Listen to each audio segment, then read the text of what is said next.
এতিয়া আমি সপ্তম পাঠত থকা শব্দ অৰ্থসমূহ পঢ়িম। প্ৰথমটো শব্দ দিয়া হৈছে পতংগ। পতংগ মানে হৈছে যিবিলাক পাখি থকা সৰু সৰু জীৱ থাকে সেইবিলাককে পতংগ বুলি কোৱা হয়। ধৰি লোৱা ফৰিং, জিয়া, পখিলা এইবিলাক হৈছে এটা এটা সৰু সৰু পোক, হয়নে নাই? আৰু এইবিলাকৰ পাখি থাকে, গতিকে এইবিলাকক পতংগ বুলি কোৱা হয়। পাখি থকা পোক, ফৰিং, জিয়া আদি।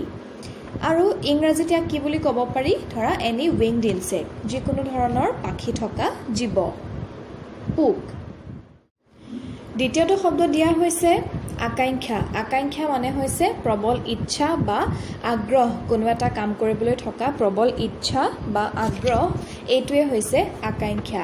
আমি ইংৰাজীত যাক এক্সপেক্টেশ্যন বুলি কওঁ। ইয়াৰ পিছৰটো শব্দ দিয়া হৈছে তুচ্ছ।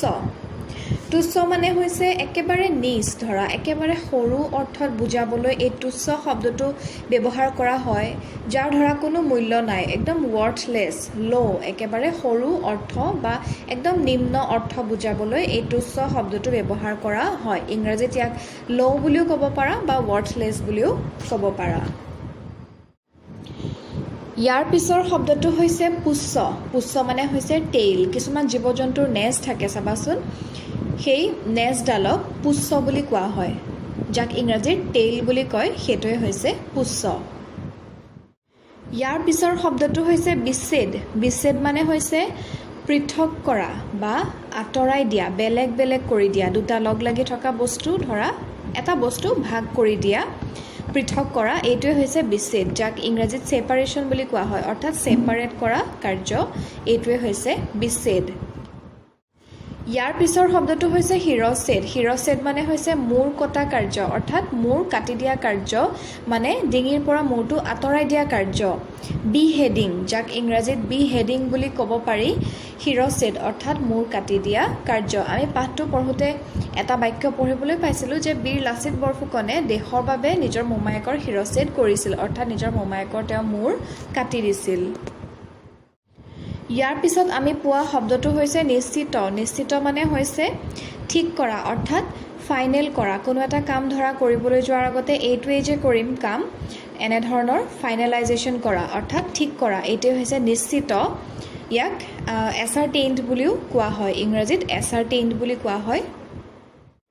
ইয়াৰ পিছত পোৱা শব্দটো হৈছে উদ্ঘাটন। উদ্ঘাটন মানে হৈছে কোনো এটা বস্তুৰ আৰম্ভণি কৰা বা উন্মোচন কৰা, যাক আমি ইনগৰেশ্যন বুলি কওঁ। কিবা এটা অনুষ্ঠান ধৰা আৰম্ভ হৈছে, প্ৰথম দিনটো ইনগৰেশ্যন ডে পতা হয়, অৰ্থাৎ কিবা এটা বস্তুৰ আৰম্ভণি ঘটোৱা, এইটোৱে হৈছে উন্মোচন মানে উদ্ঘাটন কৰা।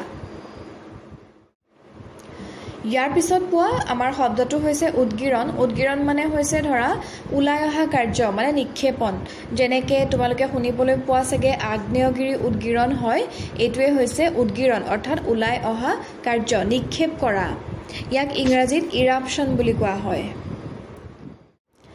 একেবাৰে শেষৰ শব্দটো হৈছে সঞ্চয়। সঞ্চয় মানে জমা কৰা কাৰ্য, গোটাই যোৱা কাৰ্য, ধৰা ছেভিং কৰা, ছেভ কৰা, এইটোৱে হৈছে সঞ্চয়। গতিকে ছাত্ৰ ছাত্ৰীসকল, সপ্তম পাঠত থকা শব্দ অৰ্থ ইমানেই আছিল। তোমালোকে এই শব্দ অৰ্থকেইটা ভালদৰে পঢ়ি চাবা আৰু অৰ্থবিলাক মনত ৰাখিবলৈ যত্ন কৰিবা।